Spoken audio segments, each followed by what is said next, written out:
Hey, this is Al McGhee with YETicket.com. I'm here with my buddy Ruben Peralta, and he's a film critic too. Tell us a little bit about yourself, Ruben.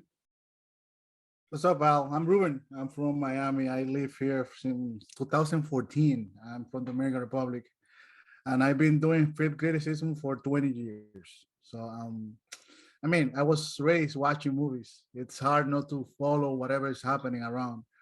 And I'm meeting people like you all the time, like really cool people that also love movies. Oh, And man. what are we talking today, Mr. Al? Yeah, we're going to talk about Top Gun Maverick, starring, you know who it is, Tom Cruise. I have a question for you. Go ahead. You were like an adult already back in '87 when the movie came out. How 86. 86. How important was back then this movie, because this is the movie that launched Tom Cruise as a superstar. Oh, this was the movie that launched him as a superstar? Top Gun? Yeah.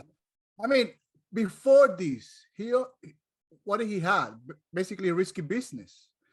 And he was like a teenager when he did Risky Business. And he had The Outsiders. You know what? I'm going to tell you this. Risky Business, I auditioned for that movie too. Really? Why? And yeah, another buddy of mine, he got a part in the movie. I didn't get the part. That's when when Risky Business came out, because they shot that in Chicago, in the suburbs of Chicago. And my agent got me an audition for that film. Yeah, I remember that film very well. Well, I don't know. Risky Business helped him to be a top one. I guess Top Gun too. I can't name other movies before that, but after Top Gun, he did a lot of good films. Like Magnolia, things like that. Well, Magnolia is recently. Magnolia is in 2000s. I said after Top Gun, he was in good movies like Magnolia. After Top Gun, the guy has making whatever he wanted. Like, oh yeah, definitely. Hollywood is his playground. But I mean, like, Top Gun put these sunglasses in fashion. Okay. The idea of sunglasses. Tony Scott, remember Tony Scott, that he had this life, like this vision of shooting movies. Like, you know, like Michael Bay has taken a lot from him. Like shirtless guy playing volleyball, like all sweaty all the time. And these close-ups when people are having conversation. Like, this is Tony Scott. And this is what we see also in this movie. And I think the most important part of movies like Top Gun is, like, we as an audience, we care about the characters. Like, we really care about Goose in the first one. We really care about Maverick. We really cares about that, you know, cheesy rivalry that he had with Iceman. And in this sequel, I think they use nostalgia to bring us and connect with that moment. And, you know, bringing back Val Kilmer, bringing back those flashbacks with Meg Ryan and Miles Teller. The weirdly, he looks like Anthony Edwards. Yeah, they had him made up like that with the mustache and things like that. He really looked like his dad, Goose, in this film. And Miles Taylor, he's turning out to be a very good actor. In fact, I'm watching a series right now with him in it called The Offer on Paramount Plus, where he plays a producer who, Al Ruddy, who produced The Godfather. So this guy is really grown to be a very good actor. But this film, Top Gun Maverick, I will admit this, that it took them 36 years to bring this out, which I don't know why. Why did they bring it out now? And why did they wait 36 years? But I can't talk about that. The movie's out now. But here, Maverick is still a captain after 30 years in the Navy. Now, he does explain why he's still a captain, but everybody else has moved on in this, especially Val Kilmer's character, Tom Iceman. He's an admiral now. But again, Maverick is still a captain. And of course, they explain why he is and things like that.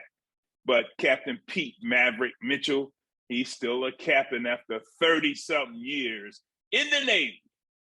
You know, I didn't know for you to fly those airplanes, you have to be part of the Navy, not the Air Force. Yeah, they got the Naval Air Force and they got the Air Force, and they got the Army Corps too.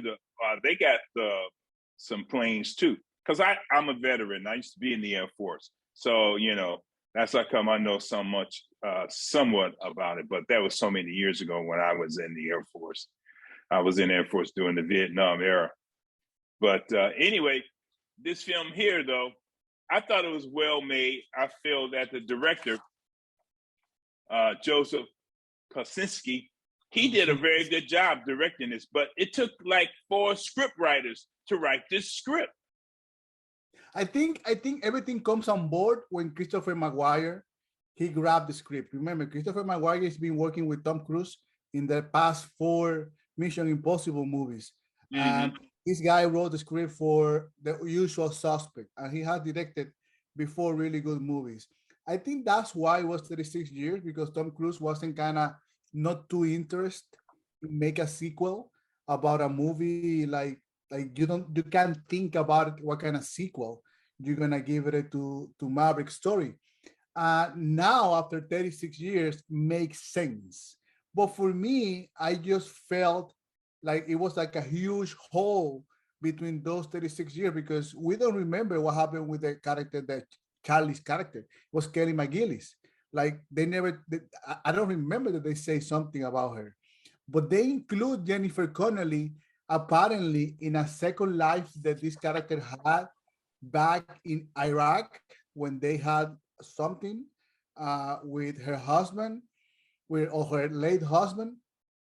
I think she's divorced, and they create this short story that they have like a kind of an affair or like a short romance like a years ago, and Yeah. now they connect. But they never Mm-hmm. explain what happened with Kelly McGillis' character.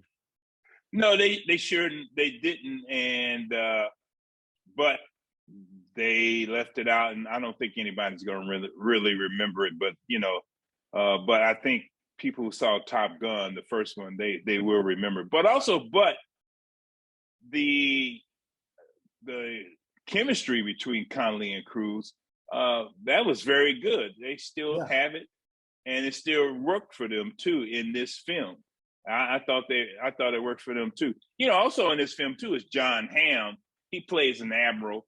His name is Bo Cyclone Simpson, and but he plays a tight ass admiral who was he plays by the rules and things like that, which everybody does. But of Ed course, Harris. Maverick, Ed sometimes he Harris. goes on the line. Ed Harris is also in this movie, and I Yeah, love Ed Harris, and I just feel that Hollywood has put him on a side. One of the finest actors the Hollywood had in the history, and I mean it's a short character, but I think it's a really good character. yeah, And but movies like this is that what we need, because remember, Al, lately we've been having only superhero movies as a blockbusters, as a action right. movie, basically superhero movies. And the thing that Top Gun brings is fun. It's a really well made, and it invites to this generation to go back and watch the classic, the first movie. And one of the cool thing that they use in this movie, it's the elements of, like I say, nostalgia, but also it this element of being an underdog hero, like top, Right. because remember the guy lives outside, he's an outsider. He never had a match inside the rules. And this is what we love as his character, as Maverick. Like the guy doesn't play by the rules. And at the end, of course, it's really a crowd pleaser, but that's what we need. That's Yeah, what we we need. need that also, but also this film too, to me, shows some patriotism too to our Navy and the Air Corps that they have in the Navy, and also it shows that how the United States Navy can do something that's correct and right and also succeed in it. So it brought some patriotism to me because I really enjoyed that. And I really enjoyed that they helped themselves in this film. I really enjoyed that. And not only that, I enjoyed a lot of the characters, young, pilots like Miles Taylor again, and Jay Ellis and Glenn Powell. I really enjoy these guys as the young pilots. And I just felt that this is a very good movie that they put together.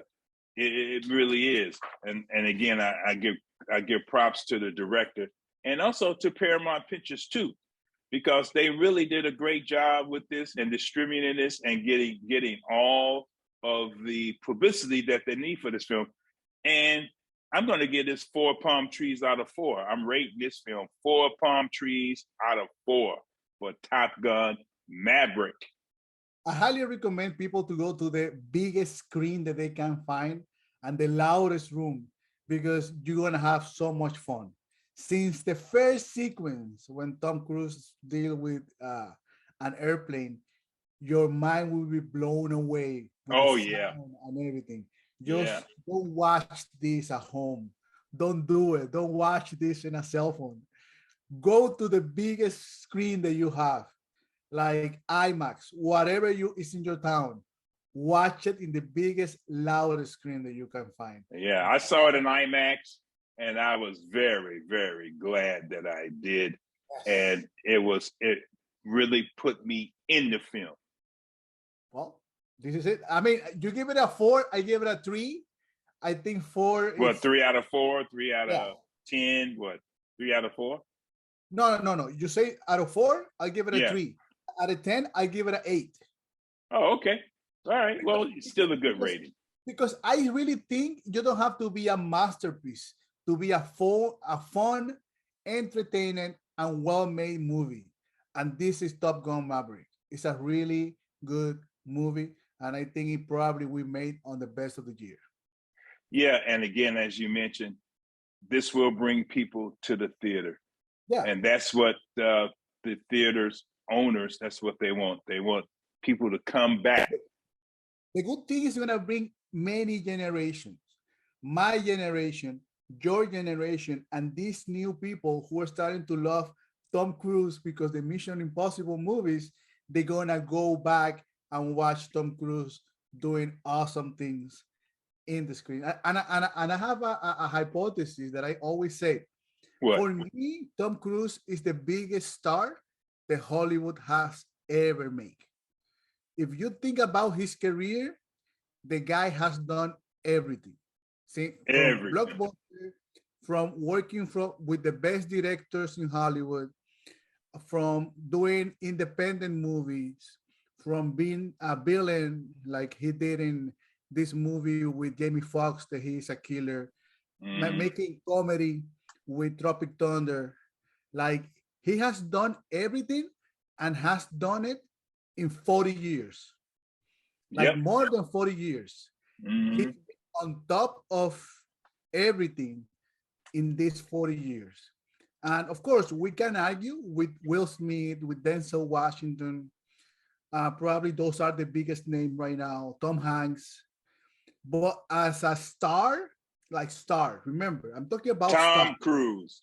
I'm talking about star. I'm not talking about acting. I know what you're talking about. Yeah. And he can act. He has shown that he can act. You mentioned Magnolia. Right, and Vanilla Sky. Think about that one. Like many movies. Eyes Wide Shut. He worked with Stanley Kubrick. Like, he's a really good actor. But also, he's an entertainer. And remember, Minority Report was Spielberg. Director Spielberg. He has worked and that's a very good movie. Yeah, he has worked with the best directors. Brian De Palma directed the first Mission Impossible. So, like, this guy has done everything in Hollywood for years. He's been in the business before Denzel, before Will, and almost kind of the same as Tom Hanks, if we're using names to compare him. But the difference is that Tom Cruise has done everything, like everything. Of course, he don't have an Oscar. He's been nominated, but he don't have an Oscar. Not yet. But I think this is something that we can discuss later. But I think Tom Cruise is probably the biggest star that Hollywood has made. Well, Ruben, I want to thank you for coming on YETicket.com to talk about Top Gun Maverick. And we both enjoying the film. And we also want you to go out there and watch this film and go to the movie theaters. Thanks, Ruben. Please. My pleasure, brother. This is your entertainment ticket. Latest and greatest.